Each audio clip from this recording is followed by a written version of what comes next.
My name is Una Brice and I'm a pole vaulter / sprinter. From kind of the early years, my godfather, Joe Brice, was a discus thrower for Ireland and he went to the States on a scholarship, so it's always been in the family. So my dad one day was like to us, would you like to start athletics? And we were like, definitely, yeah. So I'd say that was 13 years ago now, so it's been a while, I suppose. But for me, pole vault I didn't take up until probably 4 years ago. When a coach turned to me and said, would you like to try pole vault? And at first I was like, no, definitely not going to happen. But, went home, said to my mom, typical Irish mom, was like, no, you're going to try it, you're going to go to the first session. And then I went, and I suppose I've never looked back since. Athletics has been the best part of my life. I've made so many friends and I wouldn't change it for the world. I suppose last week I became the national senior champion, and that's been a really big goal of mine for the last few years because I've had 3 silver medals. So I've been really close each time, but never got there. And then last year I went to Franklinville with the Irish under-18 European team, and I was ranked last going into that competition, but then came out second, so that was a pretty big achievement, and I happened to jump a national under-18 record there as well. And then I went to another competition in the Netherlands and I jumped the indoor national under-18 record, so they're 2 of my really big achievements. To be the national record holder is something that not many people get to say, so for me, and that's just amazing for me.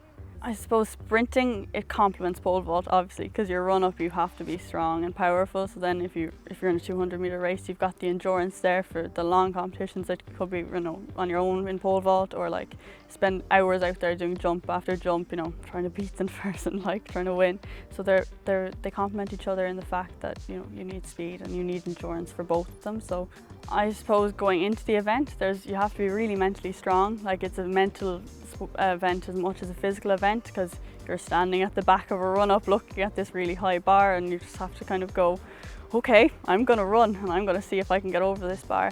I suppose in terms of big names in Ireland, Ellie McCartney would be a very big name, that she's going to the Commonwealth Games this year and she's got a massive PB of 4:20, so she'd be the one that I'm gunning to try and beat and everything. But there's other really big names that you see on the TV, like Holly Bradshaw.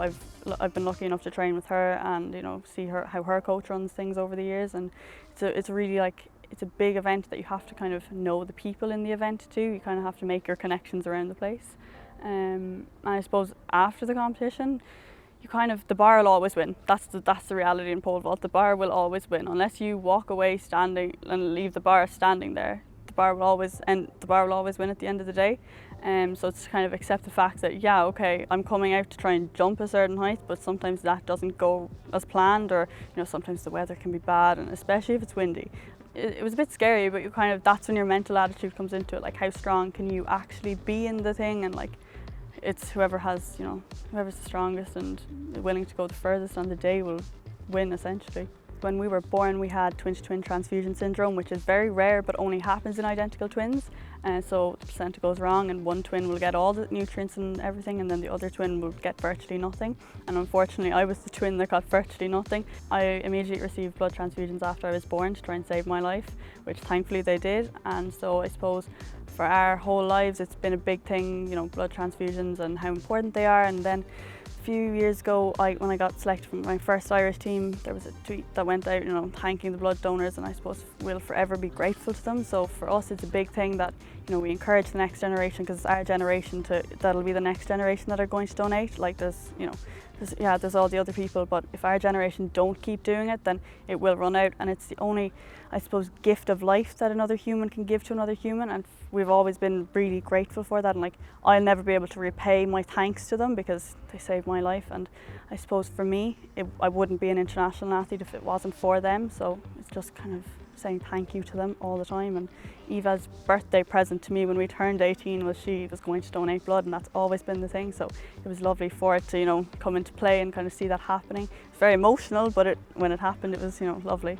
I don't have to ever get another blood transfusion. I'm perfectly healthy now, but I just can't donate blood.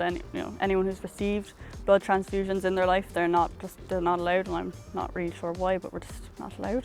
I think at first it's almost like, oh my, what's happening? I'm suddenly my feet are not on the ground anymore, and I'm in the air, but it almost, I suppose, it's the closest you're ever going to get to flying, really. So you have to enjoy the feeling. So you have to get comfortable with the uncomfortable, I suppose. Like if it, you know, you're always going to be out of your comfort zone, so being comfortable out of your comfort zone is very important. But it literally does feel like you're flying. That is literally the only way to describe it. It's the closest you're going to get to flying.